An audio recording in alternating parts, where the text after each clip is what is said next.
We're in the midst of a huge transformation where our peers, communities, and workplaces are all really melding into one. Welcome to Reimagining Company Culture. My name is Christina Giuliano, she, her, and hers, and I'm the Senior Partnerships Manager here at AllVoices. Today, I am super excited to welcome our next guest onto the interview series, Diane Sanford. She's the Chief People Officer at Local Favorite Restaurants. Diane, thank you so much for being here. Do you want to share a little bit about yourself for our listeners, including your pronouns and when you were younger? Do you remember how exactly you answered the question of what you want to be when you grow up? Sure. Thank you so much. I'm very happy to be talking to you today. Diane Sanford, I've been in the restaurant industry in human resources for 25 years in the Dallas Fort Worth area. I've been married for a really long time, almost 30 years. I've got 2 adult children. My pronouns are she, her, and hers, and I have 4 rescue dogs. So, what I wanted to be when I was younger, I grew up in Southern California, and so love the ocean. My desired perfect job was a marine biologist. But I'm a little bit afraid of getting in the ocean and having big things swim around me, so that sort of killed that dream. I love that answer. I always think it's interesting to reflect on where we thought we'd be 10, 20 years down the line. And Exactly. yeah, I appreciate you sharing a little bit about yourself inside and outside of work too. Uh, Yeah. At the time of this recording, it is January 2023. I want to kind of open it up to see if there's anything that comes to mind when I ask, what is something that you learned in 2022 that you're applying to this year? This can be anything. 2022 was a year of unexpected twists and turns. I went through a job transition, really, for the first time in my life, not at my own choosing. And that was filled with its own lessons, and then personally I had a close family member go through something really tough, and what I learned from 2022 was that there is always going to be big change. I thought that I understood that from 2020 and the pandemic, but it was just another lesson reinforcing if you take a deep breath and do the things you know you should be doing to put yourself on the right course, then you're going to be okay. And for me, and this year, the business that I'm in today is going through a lot of change. So I'm trying to apply that same measured, reassuring lesson in the organization. Constant is change, and that change is always going to happen as well, and at different points in folks' lives, as well at different points of their career. And it's always helpful when their job, manager, their organization is supportive during that time as well. And a lot of folks are looking for that in their current or future jobs. I want to talk about that company culture, which is a dynamic thing, always changing with kind of new folks joining, learning different things. And people are looking for a really positive company culture to be actively sought after. Do you think the easiest way to improve upon that company culture is really to identify and remove any workplace issues or barriers and remove them? Why or why not? I think company culture needs to match the business, the DNA of the business. And I think people can then choose if that culture fits them and where they find comfort and psychological safety. So every culture doesn't have to be warm and fuzzy or super friendly, but the company needs to be able to articulate what the culture is so that people can choose and understand, okay, this is how work gets done, this is how I'm going to be successful. Now, if you listen to mainstream media, then it is exactly people want a happy workplace. And I don't discount that. I think people do want to have fun at work, and they do want to know that they're accomplishing something. From my experience, I think people really want to uh, lean in and work with credible leaders.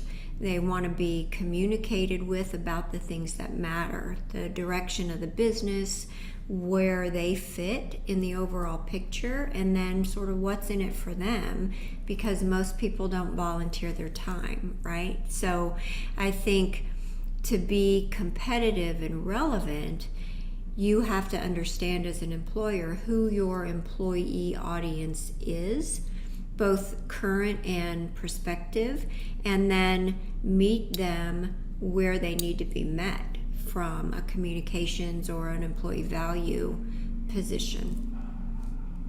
Yeah, absolutely. Understanding who your audience is, understanding who your employees are, recognizing everybody has different motivations at different points in their careers, different points of their careers with the same company as well. And that company culture shouldn't be cut and pasted from another place either.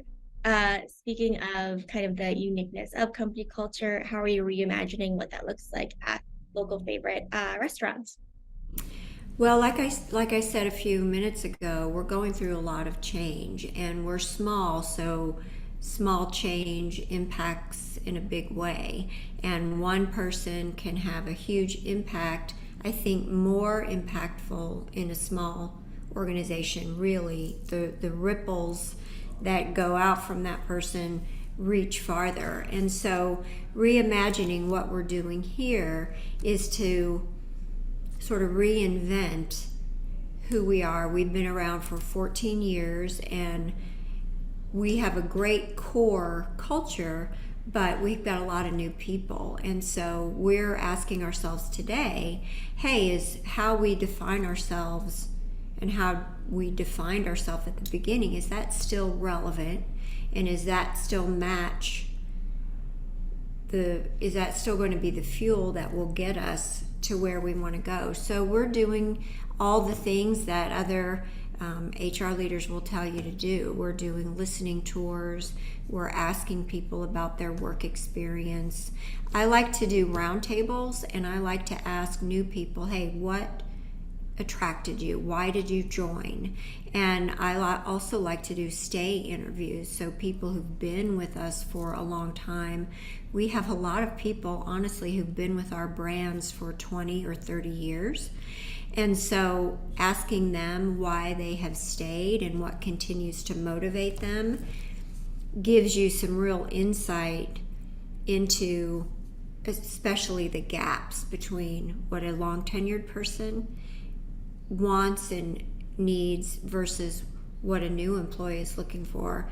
They have a lot of commonalities, but there are differences too that are important. So we do a lot of talking to the employees to understand what they need and want from us, and then that helps us sort of match what they're asking for, but also give them some things they don't know they need, you know. Yeah, hearing more and more folks talk about stay interviews and really understanding why folks are motivated to work at the. And sometimes folks say, it's my manager, or sometimes for exit interviews, they say it's my manager as Ah. well. Uh, and you also mentioned just a lot of people in your experience as well are looking to work with those credible leaders, the leaders who are really invested in their team. When you think about managers, how do you empower managers to really motivate their team, whether it's resources or training, setting them up for success? The, the most impactful thing that I've learned, and this is really in retrospect, and I've sort of built on that over the years, is helping especially new leaders understand that it's okay to be both tough and soft at the same time. So you can be tough on results and standards, but be fair and caring with your people, and finding that balance and empowering them to be human and see the humanity in their workforce versus hey, I don't see you as just the job that you do. I see you and all that that brings. So I encourage leaders to really get to know something about the people on their team and connect with them in bigger ways besides just the work they do, and helping them shift their thinking is the thing that empowers them the most, because then they have all these realizations about, oh, connectedness with my team is what really helps us accelerate results or get results faster. So getting them to slow down a little bit and see the human in front of them, taking the time to listen, to show that they're hearing the person in front of them. That's been, it's not a thing, it's more of a way of thinking that I've worked with new leaders and other people I've mentored over the years, and it's really helped them become emotionally intelligent leaders. Are you taking the time to listen? Are you investing in those one-on-ones? And then how are you demonstrating that you are actively listening and following up, continuing the conversation? And the other piece too, in terms of making the commitment, removing barriers for your team, giving them the resources to succeed, is those actions backing it up with what you're going to do to help the team. What does really leading by example look like in practice from your perspective and experience? So it's actually taking my own advice, right? So I tend to get, especially when I'm very busy, I get very focused and dialed in on what I need to get done.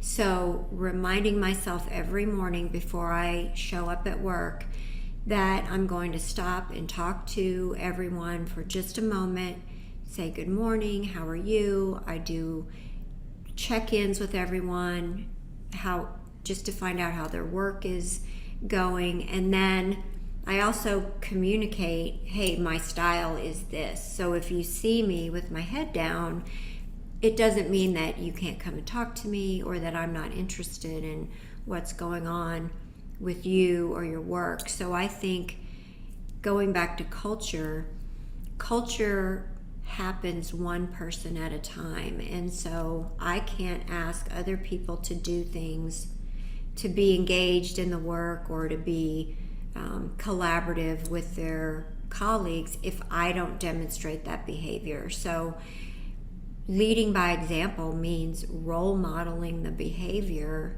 that you want to see in your organization. And you don't have to have a title to do that. You just have to show up and be part of the group, and to know that you can make an impact. At least it's my opinion. Example you gave of taking the question mark out of, oh, it looks like Diane is really heads down. Maybe she is, she's thinking about this, and just really understanding and communicating with your team different work styles, and especially now really leading with empathy, vulnerability, that emotional intelligence that you mentioned earlier too. Some folks listening may or may not work with the chief people officer of their organization every day. But can you share a little bit about how you partner with other departments and leaders at local favorite restaurants to achieve shared goals, and what that looks like? Sure. I mean, the two main people that I work with, other leaders here, really are the CFO. I don't believe in doing anything that doesn't have an ROI or isn't affordable or can't return something to the organization. So that partnership, especially a lot of HR groups get a bad rap about not being fiscally responsible. So aligning the goals of my department and the programs that I want to introduce with the chief financial officer is critical. And making sure we each understand each other and have a good working relationship is huge.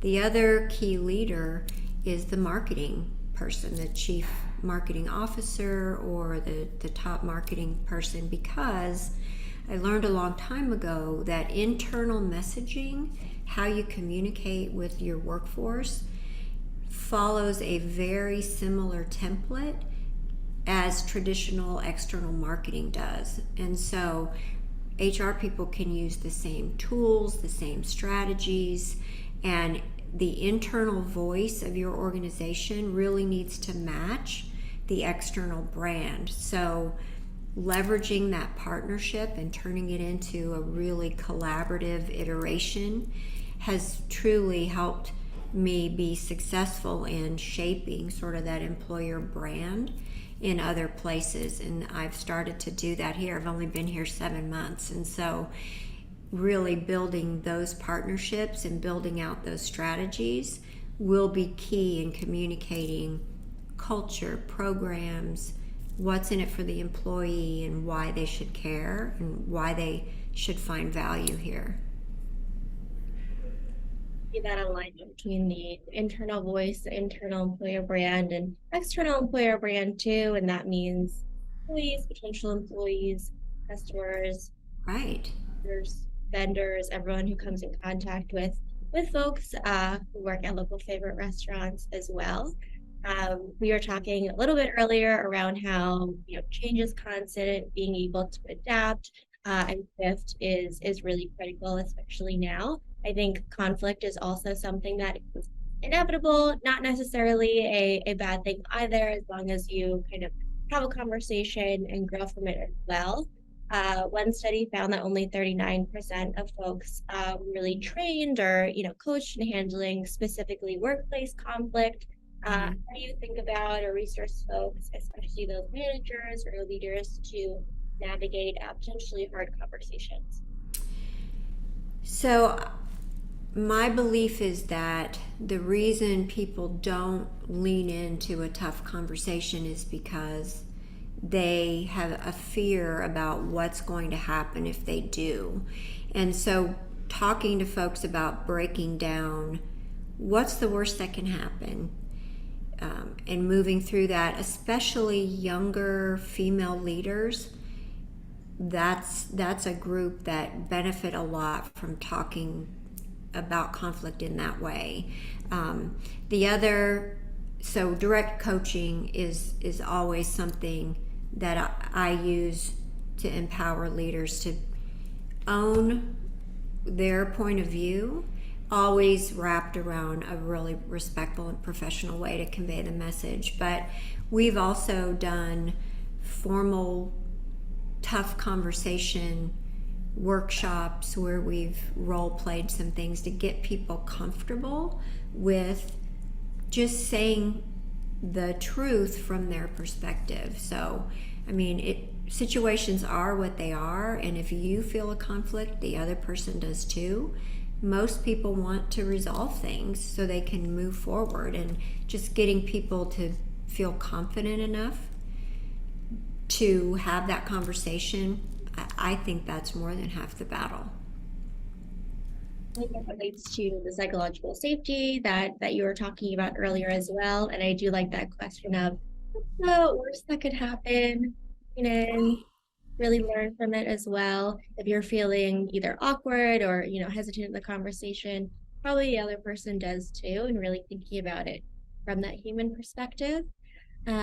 One of the other questions that I had was around, with your experience in HR and leading people teams, are there any common mistakes you're seeing folks still making in terms of their people strategy? Of course, you don't have to name names. I've had the good fortune to work with a lot of CEOs in my career. Some of them have been new to that role, but I've worked with a lot of executives in my career, and a common mistake I see a lot of them make is to come in hot with their agenda, their ideas, and not take the time to assess the current state of things, ask questions, get to know people, and understand how what they want to accomplish could be more successful by creating some buy-in, overtly communicating who they are, acknowledging the change. So a wise man once said to me, new leaders really should seek to understand before they seek to be understood. And a lot of new leaders don't take the time to do that, nor do they take the time to build relationships or acknowledge the people already in the organization who are experiencing the change and newness of their leadership with them.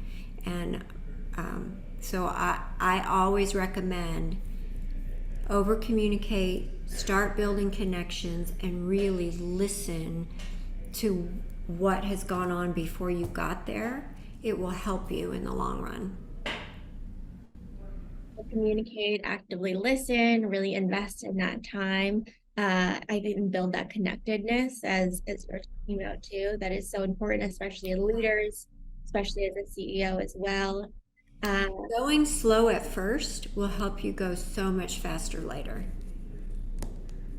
I definitely agree with that too, seeking to understand and having that commitment. Diane, is there anything that I didn't ask throughout our conversation that you would like to share with folks who are listening, or underscore any key takeaways you hope people really bring with them about active listening, collaboration, leading? Back to you. I think the final thing that I think is so impactful and important for leaders to understand is that your guest, whoever your customer is, will never have a better experience than the one you create for your employees. And so, the value profit chain sometimes puts the guest or the customer before the employee. And I really would encourage people to start internally first and really build that commitment and that engine of engagement, because it will help your business be successful 10 times more than if you don't do that. And thank you so much for being on Reimagining Company Culture this afternoon. You're welcome. Thank you so much for having me. It was great to chat with you. Of course. And as a reminder for folks who are listening on AllVoices, we really believe in helping companies and leaders uncover and resolve workplace issues by giving employees a really safe space to speak up. Have a great rest of your day, everyone.